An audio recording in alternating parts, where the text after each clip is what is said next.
ಅಸ್ಸಲಾಮು ಅಲೈಕುಂ ವರಹಮತುಲ್ಲಾಹಿ ವಬರಕಾತ್. ವಿಚಾರ ಜ್ಯೋತಿ ಮಾತುಕತೆ ಕಾರ್ಯಕ್ರಮಕ್ಕೆ ಸ್ವಾಗತ. ಸ್ನೇಹಿತರೆ, ಝಕಾತ್ ಇಸ್ಲಾಮಿನ ಪ್ರಮುಖ 5 ಆಧಾರ ಸ್ತಂಭಗಳಲ್ಲಿ ಒಂದಾಗಿದೆ. ಝಕಾತ್ ಎಂದರೆ ಸಂಪತ್ತನ್ನು ಶುದ್ಧೀಕರಿಸುವ ಮಾರ್ಗ ಎಂದು ಕುರ್ಆನ್ ಹೇಳುತ್ತದೆ. ಆರ್ಥಿಕವಾಗಿ ಸಬಲೀಕರಣಗೊಂಡವರು, ವ್ಯವಹಾರಗಳನ್ನು ನೋಡಿಕೊಳ್ಳುವವರು, ಬಡಬಗ್ಗರಿಗೆ, ಸಮಾಜವನ್ನು ಸಬಲೀಕರಣಗೊಳಿಸಲು ಝಕಾತನ್ನು ಕೊಡಬೇಕಾಗುವುದು ಕಡ್ಡಾಯವಾಗಿದೆ. ಈ ನಿಟ್ಟಿನಲ್ಲಿ ಝಕಾತ್ ಎಂದರೇನು, ಝಕಾತ್ ಅರ್ಹರಾದ ವ್ಯಕ್ತಿಗಳು ಯಾರು, ಝಕಾತ್ ಯಾರೆಲ್ಲ ಕೊಡಬೇಕು ಎಂಬಿತ್ಯಾದಿ ವಿಚಾರಗಳನ್ನು ನಾವು ಇಂದಿನ ಮಾತುಕತೆಯಲ್ಲಿ ಚರ್ಚಿಸೋಣ. ನಮ್ಮ ಜೊತೆ ಮೌಲಾನಾ ಅಬ್ದುಲ್ ಲತೀಫ್ ಆಲಿಯಾರವರಿದ್ದಾರೆ. ಯುವ ವಾಗ್ಮಿ, ಚಿಂತಕರು ಹಾಗೂ ಅರಬಿಕ್ ವಿದ್ವಾಂಸರಾಗಿದ್ದಾರೆ. ಇವರನ್ನು ಈ ಕಾರ್ಯಕ್ರಮಕ್ಕೆ ಆತ್ಮೀಯವಾಗಿ ಸ್ವಾಗತಿಸ್ತಾ ಇದ್ದೇನೆ. ಅಸ್ಸಲಾಮು ಅಲೈಕುಂ ವರಹಮತುಲ್ಲಾಹಿ ವಬರಕಾತ್. ವಲೈಕುಮ್ ಅಸ್ಸಲಾಂ ವರಹಮತುಲ್ಲಾಹಿ ವಬರಕಾತ್. ಸರ್, ಹೇಗಿದ್ದೀರಿ? ಆರಾಮವಾಗಿದ್ದೀನಿ, ಅಲ್ಹಮ್ದುಲಿಲ್ಲಾ. ಸರ್, ಮುಖ್ಯವಾಗಿ ಝಕಾತ್ ಹೆಚ್ಚು ಚರ್ಚಿಸಲ್ಪಡುವಂತಹ ಒಂದು ವಿಷಯ. ಝಕಾತ್, ಅದರ ಅರ್ಥ, ಅದರ ವ್ಯಾಖ್ಯಾನ, ಅದರ ಮಹತ್ವ, ಇದರ ಬಗ್ಗೆ ಒಂದಿಷ್ಟು ವಿಚಾರಗಳು. ಅಲ್ಹಮ್ದುಲಿಲ್ಲಾ, ಅಸ್ಸಲಾತು ವಸ್ಸಲಾಂ ಅಲಾ ರಸೂಲಿಲ್ಲಾ ವಅಲಾ ಆಲಿಹಿ ವ ಅಸ್ಹಾಬಿಹಿ ವ ಮನ್ ತಬಿಅಹುಂ ಬಿ ಇಹ್ಸಾನ್ ಇಲಾ ಯೌಮಿದ್ದೀನ್. ಪ್ರಿಯ ವೀಕ್ಷಕರೇ, ನೀವು ತಾವು ಕೇಳಿದಂಥ ಪ್ರಶ್ನೆ, ಝಕಾತ್ ಇಸ್ಲಾಮಿನಲ್ಲಿ ಕಡ್ಡಾಯವಾದಂತಹ 5 ಸ್ತಂಭಗಳಲ್ಲಿ ಒಂದಾಗಿದೆ ಝಕಾತ್ ಎಂಬುದು. ಅರಬಿ ಭಾಷೆಯ ಝಕಾ ಯಸ್ಕು ಅಥವಾ ಝಕ್ಕಾ ಯುಜಕ್ಕಿ ಎಂಬ ಪದದ ಅರ್ಥ ಸಂಸ್ಕರಣೆ ಮಾಡುವುದು, ಪ್ಯೂರಿಫಿಕೇಷನ್ ಮಾಡುವುದು, ಒಂದು ವಸ್ತುವನ್ನು ಶುದ್ಧೀಕರಣ ಮಾಡುವುದು. ಝಕಾತ್ ಅಂದರೆ ಝಕಾತುಲ್ ಮಾಲ್, ಅದು ಸಂಪತ್ತಿನಲ್ಲಿರುವಂತಹ ಬಡವರ ಹಕ್ಕಾಗಿದೆ. ಅದರಲ್ಲಿ ಒಂದು ಅಂಶ ಇಸ್ಲಾಮಿನ ದೃಷ್ಟಿಕೋನದಲ್ಲಿ ಒಂದು ಇಷ್ಟು ನಿಗದಿತವಾದ ಪ್ರಮಾಣ, ಅದು ಬಡವರ ಹಕ್ಕು. ಆ ಸಂಪತ್ತಿನ ಆ ಹಕ್ಕನ್ನು ಕೊಡುವ ಮೂಲಕ ಆ ಸಂಪತ್ತನ್ನು ಶುದ್ಧೀಕರಣ ಮಾಡುವುದು ಎಂಬುದು ಆ ಝಕಾತ್ ಎಂಬುದರ ಅರ್ಥ. ಅದಕ್ಕೆ ವೃದ್ಧಿ ಎಂಬ ಕೂಡ ಅರ್ಥ ಕೂಡ ಇದೆ. ಅಂದರೆ ಕನ್ನಡ ಅದು ವೃದ್ಧಿ ಆಗುತ್ತದೆ. ಆ ಸಂಪತ್ತು ಕೊಟ್ಟ ಮಾತ್ರ ಅದು ಕಡಿಮೆ ಆಗುವುದಲ್ಲ. ಇಸ್ಲಾಮಿ ದೃಷ್ಟಿಕೋನದಲ್ಲಿ ಅದು ಹೆಚ್ಚಾಗ್ತಾ ಹೋಗ್ತದೆ. ಅದಕ್ಕೆ ಝಕಾ ಎಂಬ ಪದ ಬಳಕೆ ಮಾಡಲಾಗಿದೆ. ಝಕಾತ್ ಅದು ಯಾರ ಮೇಲೆ ಅದು ಕಡ್ಡಾಯವಾಗಿದೆ? ಈಗ ಝಕಾತ್ ಕೊಡುವವರು ಯಾರು ಮತ್ತು ಝಕಾತ್ನ ಮಹತ್ವ ತಾವು ಕೇಳಿದ ಪ್ರಶ್ನೆ ಅದರಲ್ಲಿ ಒಂದಾಗಿತ್ತು. ಅದು ಕುರಾನ್ನಲ್ಲಿ ಹಲವು ಬಾರಿ, ಎಲ್ಲೆಲ್ಲ ಕುರಾನ್ ನಮಾಜ್ನ ಬಗ್ಗೆ ಹೇಳುತ್ತದೋ, ಕೇವಲ ಒಬ್ಬ ಮುಸ್ಲಿಮ್ ಆದ ವ್ಯಕ್ತಿ ಕೇವಲ ಆಗುವ ಬದಲು ಅವನು ಅದರೊಟ್ಟಿಗೆ ಅದರ ಜೊತೆಯಾಗಿ ಅವನು ಝಕಾತ್ ಕೊಡುವಂಥ ವ್ಯಕ್ತಿ ಕೂಡ ಮಾಡಬೇಕೆಂಬುದು ಇಸ್ಲಾಮಿನ ಕಡ್ಡಾಯವಾದ ಒಂದು ಆದೇಶ. ಅದಕ್ಕಾಗಿ ಕುರಾನ್ ಹಲವು ಕಡೆ ವ ಅಕೀಮು ಸಲಾತ ವ ಆತು ಝಕಾತ ಎಂಬ ಇಂತಹ ಸುರ ಬಕರಾದ 40 ನಮಾಜಿನ ಕಡೆ ವ ಅಕೀಮು ಸಲಾ, ನೀವು ನಮಾಜನ್ನು ಸಂಸ್ಥಾಪಿಸಿರಿ, ವ ಆತು ಝಕಾತನ್ನು ಪಾವತಿಸಿರಿ. ಅದು ನಮಾಜ್ ಸರಿಯಾಗಬೇಕಾದರೆ ಝಕಾತ್ ಕೂಡ ಪಾವತಿಯಾಗಬೇಕು ಎಂಬ ಅರ್ಥ ಅದರಲ್ಲಿದೆ. ನೀವು ತಾವು ಕೇಳಿದ್ದೀರಿ ಯಾರಿಗೆಲ್ಲ ಝಕಾತ್ ಕೊಡುವಂತ, ಅಂದರೆ ಕೊಡುವ ಅರ್ಹತೆ ಇರುವ ವ್ಯಕ್ತಿಗಳು ಯಾರು ಅಂತ. ಕೊಡುವವರು ಯಾರು, ಕೊಡಬೇಕಾದವರು ಯಾರು, ಕೊಡಬೇಕಾದವರು. ಇಸ್ಲಾಮಿನಲ್ಲಿ ಒಬ್ಬ ಅವನು ಮುಸ್ಲಿಮನಾಗಿರಬೇಕು, ಬಾಲಿಗತ ಬುದ್ಧಿವಂತನಾಗಿರಬೇಕು. ಅವನಲ್ಲಿ ಒಂದು ನಿಸಾಬ್ ಅಂತ ಇದೆ. ಇಸ್ಲಾಮಿನ ಝಕಾತಿನ ಪ್ರಮಾಣ ನಿಸಾಬ್ ಅಂತ ಹೇಳ್ತಾರೆ. ಸಾಮಾನ್ಯ ಒಂದು ನಿಸಾಬ್. ಆ ನಿಸಾಬ್ ಅಂದರೆ ಅದು ಬಂಗಾರದ ಬಗ್ಗೆ ಹೇಳುವುದು, ಅದು 85 ಅಥವಾ 87 ಆ ಒಂದು ಏನು ಗ್ರಾಮ್ ಉಂಟ, ಅದು ಅಷ್ಟಂದರೆ ಒಂದು 10,500 ಸಮಾನವಾದ ಒಂದು ಪವನ್ ಅಷ್ಟು ಬಂಗಾರ ಒಬ್ಬನ ಕೈಯಲ್ಲಿ ಒಂದು ವರ್ಷ ಅವನ ಕೈಯಲ್ಲಿದ್ದರೆ, ಮತ್ತು ಬೆಳ್ಳಿ ಆದರೆ ಒಂದು 612 ಗ್ರಾಮ್ ತನಕ, ಆ ರೀತಿ ಒಂದು ವರ್ಷ ತನಕ ಅವನ ಕೈಯಲ್ಲಿದ್ದರೆ ಅದರಿಂದ 2.5 ಝಕಾತ್ ಪಾವತಿ ಮಾಡಬೇಕು. 2 ವರ್ಷ ಅದು ಶೇಕಡ ಝಕಾತ್ ಪಾವತಿ ಮಾಡಬೇಕು. ಇದು ಮುಸ್ಲಿಮನಾದ ಒಬ್ಬ ಇಂತಹ ಸಂಪತ್ತಿರುವ, ಆರ್ಥಿಕವಾಗಿ ಸಬಲೀಕರಣಗೊಂಡಂತಹ ಪ್ರತಿಯೊಬ್ಬ ಮುಸ್ಲಿಮನ ಮೇಲೆ ಕಡ್ಡಾಯವಾದಂತಹ ಕರ್ಮ. ಅದೊಂದು ವೇಳೆ ಕೊಡದಿದ್ದರೆ ಅವನು ಅಲ್ಲಾಹನ ದೃಷ್ಟಿಯಲ್ಲಿ ಒಬ್ಬ ಸತ್ಯ ನಿಷೇಧಿಯಾಗಿ ಕೂಡ ಮಾರ್ಪಡುವಂತಹ ಒಂದು. ಇಲ್ಲಿ ನೀವು ಹೇಳಿದ್ದೀರಿ ಗೋಲ್ಡ್ ಮತ್ತು ಸಿಲ್ವರ್, ಬೆಳ್ಳಿ ಮತ್ತು ಬಂಗಾರ. ಇದು ಬಿಟ್ಟು ಬೇರೆ ಬೇರೆ ರೀತಿಯಲ್ಲಿ ವ್ಯವಹಾರ ಮಾಡ್ತಾ ಇದ್ದಾರೆ. ವಾರ್ಷಿಕವಾಗಿ ಅವರ ಆದಾಯ ಬೇರೆ ಬೇರೆ ಆಧುನಿಕ ಕಾಲಘಟ್ಟದಲ್ಲಿ ಟೆಕ್ನಾಲಜಿಯಲ್ಲಿದೆ, ಇನ್ನಿತರ ಏನು ಕೂಡ ನಮ್ಮ ಇದು ಈ ನಿಸಾಬ್ ಅಂದರೆ ಇಷ್ಟಿಂಟು ನಾನು ಹೇಳಿದೆ ನಿಸಾಬ್ ಅಂತ ಇದೆ, ಒಂದು ನಿಶ್ಚಿತವಾದ ಪ್ರಮಾಣ ಇದೆ.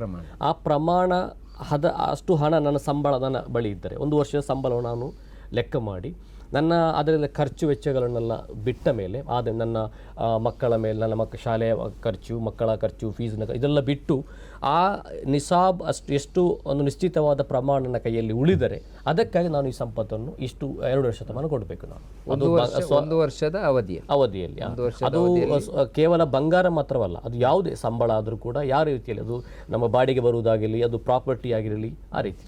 ಈಗ ನಿತ್ಯ ಉಪಯೋಗಿ ಕೆಲವೊಂದು ವಸ್ತುಗಳಿರ್ತದೆ, ಮನೆ ಇರ್ತದೆ, ನಿತ್ಯ ಉಪಯೋಗಿ ಅದಕ್ಕೆ ಬಂಗಾರ ಇರ್ತದೆ, ಒಡವೆಗಳಿರ್ತದೆ. ನಿತ್ಯ ಉಪಯೋಗಿಸುವಂಥ ಒಡವೆಗಳಿಗೆ ಝಕಾತ್ ಇಲ್ಲ ಅಂತ ಬಹುಸಂಖ್ಯಾತ ಎಲ್ಲ ಮದ್ಹಬ್ಗಳ ಮತ್ತು ವಿದ್ವಾಂಸರ ಏಕಾಭಿಪ್ರಾಯ. ಮತ್ತು ಅದು ನೀವು ತಾವು ಕೇಳಿದಂತೆ ನಿತ್ಯೋಪಯೋಗಿ ಅಂದರೆ ನಮ್ಮ ಮನೆಗೆ ಅದರ ಅಭಿಪ್ರಾಯದಲ್ಲಿ ಹೇಳುವುದು, ಒಂದು ಸಲ ಕಟ್ಟಿದಾಗ ಆ ಕಟ್ಟಿದ ಒಂದು ಮೊತ್ತಕ್ಕೆ ಒಮ್ಮೆ ಝಕಾತು ಕೊಟ್ಟರೆ ಮತ್ತೆ ವರ್ಷ ಅದಕ್ಕೆ ಕೊಡಬೇಕಾಗಿಲ್ಲ. ಸ್ಥಳದ ಝಕಾತು ಕೂಡ ಹಾಗೆ. ಅದೇ ನಾವು ಅದು ಸ್ಥಳ ಮಾರುವುದಾದರೆ ಅದು ಕೊಡಬೇಕು, ಕೊಡಬೇಕು. ಅದು ಒಂದು ಮಾರಾಟಕ್ಕಾಗಿ ಇಟ್ಟಂತಹ ಸ್ಥಳವಾಗಿದ್ದರೆ ಅದಕ್ಕೂ ವರ್ಷ ಆ ರೂಪದಲ್ಲಿ ಕೊಡಬೇಕು. ನಾನು ಒಂದು ವೇಳೆ ನಾನು ಮನೆ ಕಟ್ಟುವಂಥ ಜಾಗ, ನಾನು ಮನೆ ಕಟ್ತಾ ಇದ್ದೇನೆ, ಆ ಮನೆ ಕಟ್ಟುವ ಸಂದರ್ಭದಲ್ಲಿ ಒಂದು ಮೊತ್ತ ಎಷ್ಟು ಮೊತ್ತ ಉಂಟು ಆ ಮೊತ್ತಕ್ಕೆ ಒಂದು ಸಲ ಝಕಾತು ಕೊಟ್ಟರೆ ವರ್ಷ ಎಲ್ಲ ವರ್ಷ ಪ್ರತಿ ವರ್ಷ ಅದಕ್ಕೆ ಕೊಡಬೇಕಾಗ ಅಗತ್ಯ ಇಲ್ಲ. ಅಭಿಪ್ರಾಯ.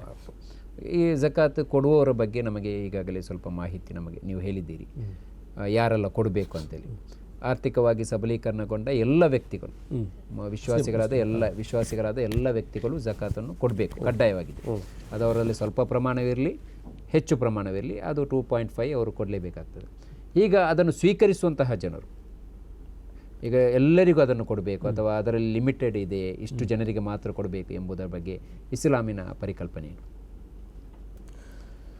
ಕುರಾನ್ನಲ್ಲಿ ಸೂರಾ ತೌಬಾದ 66ನೇ ಸೂಕ್ತದಲ್ಲಿ, ಅಂದರೆ ಕುರಾನ್ನ 9ನೇ ಅಧ್ಯಾಯವಾದಂತಹ 60ನೇ ಸೂಕ್ತದಲ್ಲಿ ಅಲ್ಲಾಹನು ಈ ರೀತಿ ಹೇಳ್ತಾನೆ, ಇನ್ನಮ ಸದಕಾತು ಲಿಲ್ ಫುಕರಾಯಿ ವಲ್ ಮಸಾಕೀನಿ ವಲ್ ಆಮಿಲೀನ ಅಲೈಹಾ ವಲ್ ಮುಅಲ್ಲಫತಿ ಕುಲೂಬುಹುಂ ವಫಿ ರಿಕಾಬಿ ವಲ್ ಗಾರಿಮೀನ ವಫಿ ಸಬೀಲಿಲ್ಲಾಹಿ ವಬ್ನಿ ಸಬೀಲ್ ಫರೀದತಂ ಮಿನಲ್ಲಾಹ್ ವಲ್ಲಾಹು ಅಲೀಮುನ್ ಹಕೀಮ್ ಔ ಕಮಾ क़ಾಲ ಅಲ್ಲಾಹು ಫಿ ತನ್ಜೀಲಿಲ್ ಕರೀಮ್.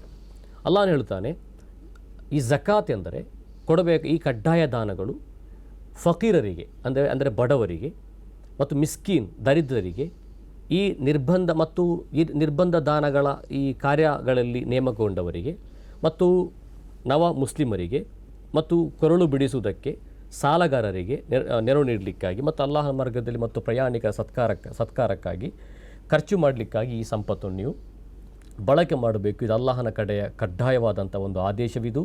ಅಲ್ಲಾಹನು ಸರ್ವಜ್ಞನು ಮಹಾಧೀಮಂತನಾಗಿದ್ದಾನೆ ಈ ಆಯತಿನ ಅರ್ಥ.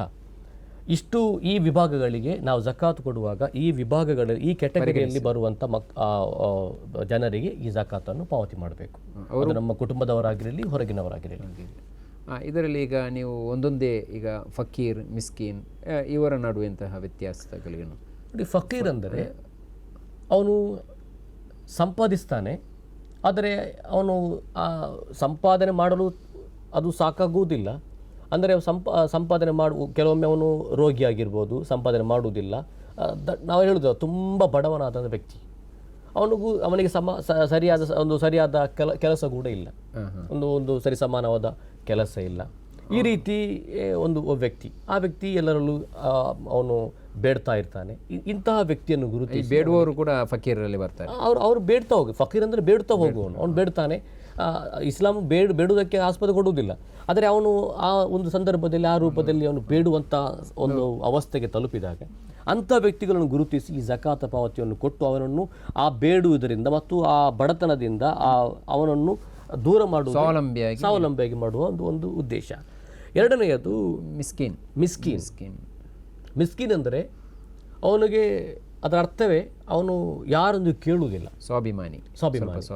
ಅವನು ಕೆಲಸಕ್ಕೆ ಹೋಗ್ತಾನೆ, ಆದರೆ ಅವನಲ್ಲಿ ಏನು ಸಂಬಳ ಏನು ಸಿಗ್ತದೆ ಅದು ಆ ಕುಟುಂಬಕ್ಕೆ ಸಾಕಾಗುದಿಲ್ಲ, ಆದಾಯ ಅವರೇಜ್ ಇಂಡಿಯನ್ ಫ್ಯಾಮಿಲಿ ಆ ರೀತಿ ಒಂದು ಮೀಡಿಯಂ ಫ್ಯಾಮಿಲಿ ಅಂತ ಹೇಳ್ಬೋದು. ಆ ರೀತಿ ಅದು ಅವರಿಗೆ ಕಸುಬಿದೆ, ಕೈಯಲ್ಲಿ ಆದಾಯ ಇದೆ. ಶ್ರೀಮಂತರು ಅಲ್ಲ, ಇತ್ತ ಬಡವರು ನಡು ಮಧ್ಯೆಯಲ್ಲಿರುವಂಥ ವ್ಯಕ್ತಿಗಳು, ಅವರಿಗೆ ಮಿಸ್ಕೀನ್ ಅಂತ ಇಸ್ಲಾಂ ಹೇಳಿ. ಮತ್ತೊಂದು ವಲ್ ಆಮಿಲೀನ ಅಲೈಹ, ಅಂದರೆ ಪ್ರವಾದಿಯ ಕಾಲದಲ್ಲಿ ಜಕಾತನ್ನು ಕಲೆಕ್ಟ್ ಮಾಡುವಂಥ ವ್ಯವಸ್ಥೆ ಇತ್ತು.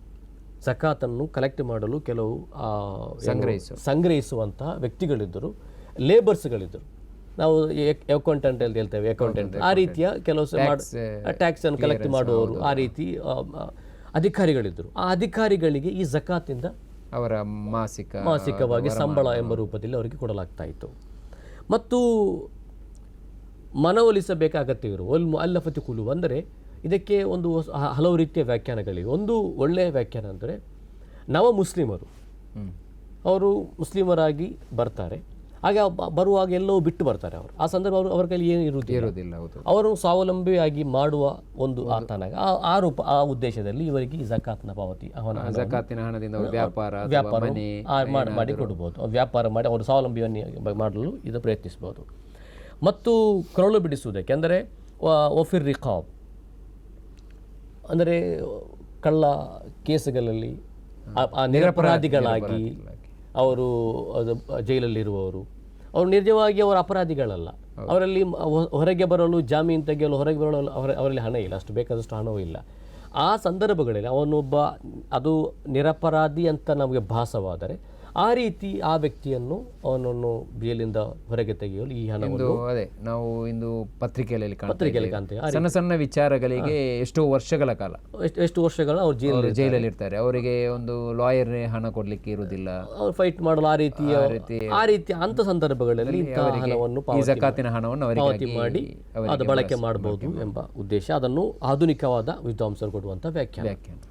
ಮತ್ತು ಸಾಲಗಾರರಿಗೆ, ಅಂದರೂ ಅವರು ತುಂಬಾ ಅವರು ಹಯ್ಯಾಶಿ ಅಥವಾ ಆಡಂಬರ ಜೀವನಕ್ಕಾಗಿ ಮಾಡಿದ ಸಾಲಗಾರ ಅಲ್ಲ, ಅವರು ಸ್ವತಃ ಬದುಕಿಗೋಸ್ಕರ ತನ್ನ ಮನೆ ಕಟ್ಟಲು ಅಥವಾ ಇನ್ನಿತರ ತನ್ನ ಫ್ಯಾಮಿಲಿಯನ್ನು ಕುಟುಂಬವನ್ನು ನಡೆಸಲು ಈ ರೀತಿ ತುಂಬಾ ಅವರು ಮಜಬೂರಾಗಿ ಕೆಲವೊಂದು ಸಂಕಷ್ಟಗಳಲ್ಲಿ ಅವರು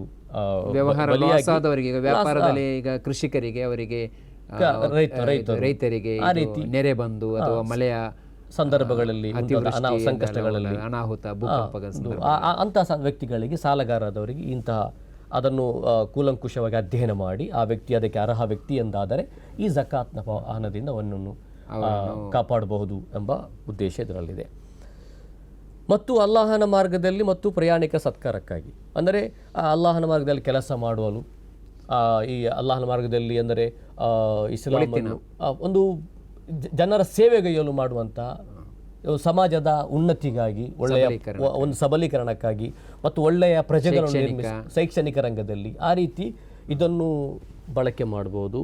ಮತ್ತು ಒಬ್ನಿಸ್ ಸಬೀಲ್ ಅಂದರೆ ಏನಾದರೂ ಪ್ರಯಾಣಿಕ, ಯಾರದೋ ಊರಿನ ಒಬ್ಬ ವ್ಯಕ್ತಿ ಬಂದ, ಅವನು ನಿಜವಾಗಿ ಒಬ್ಬ ಶ್ರೀಮಂತನಾಗಿರ್ಬೋದು, ಇಲ್ಲಿ ಬಂದು ಮುಟ್ಟಿದಾಗ ಅವನ ಏನು ದರೋಡೆಕೋರು ಅವನ ಮೇಲೆ ಅಟ್ಯಾಕ್ ಮಾಡಿದ್ರು, ಆಕ್ರಮಣ ಮಾಡಿದ್ರು, ಅವನ ಹಣ ಎಲ್ಲವನ್ನು ಕಬಳಿಸಿಬಿಟ್ರು.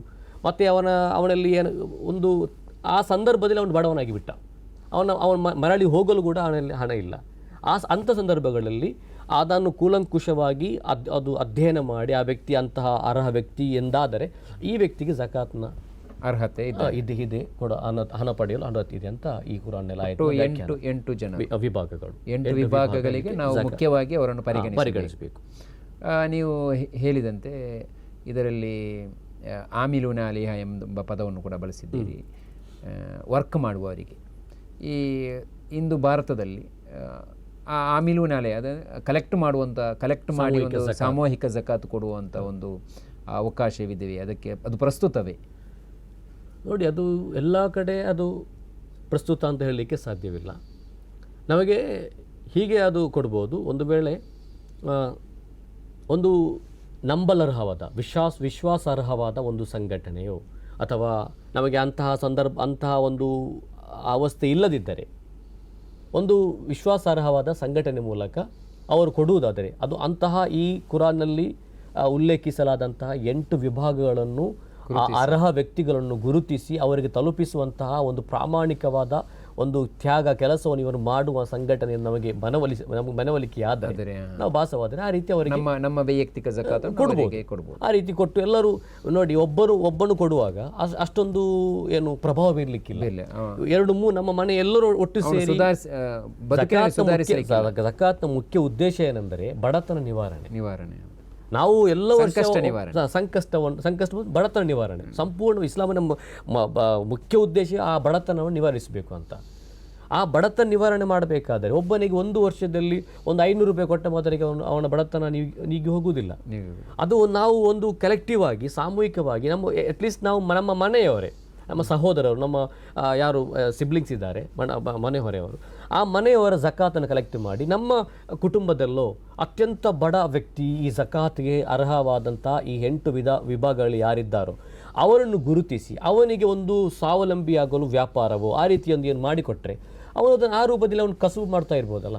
ಆ ರೀತಿ ಅವನನ್ನು ಏನು ಅಟ್ಲೀಸ್ಟ್ ಅವನು ಜಕಾತು ಕೊಡುವ ಅರ್ಹತೆಗೆ ಅವನು ತಲುಪಲಿಲ್ಲದಿದ್ದರೂ ಅವನು ಬೇಡುವುದರಿಂದ ಕೂಡ ಅವನು ಮುಕ್ತವಾಗ್ತಾನೆ. ಜಕಾತ್, ಅದರ ಮಹತ್ವ, ಅದರ ವಿನಿಯೋಗ ಇತ್ಯಾದಿ ವಿಷಯಗಳ ಕುರಿತು ಇಂದು ನಮ್ಮ ಜೊತೆ ಮೌಲಾನಾ ಅಬ್ದುಲ್ ಲತೀಫ್ ಆಲಿಯಾರ್ ಅವರು ಹಲವಾರು ವಿಷಯಗಳನ್ನು ಹಂಚಿಕೊಂಡರು. ಮುಂದಿನ ಮಾತುಕತೆಯಲ್ಲಿ ಮತ್ತೆ ಸಿಗೋಣ. ಅಲ್ಲಿವರೆಗೂ ವಿಚಾರ ಜ್ಯೋತಿ ಚಾನಲನ್ನು ಸಬ್ಸ್ಕ್ರೈಬ್ ಮಾಡಿ. ಅರಿವೇ ವಿಮೋಚನೆ, ವಿಚಾರವೇ ಜ್ಯೋತಿ. ಧನ್ಯವಾದಗಳು.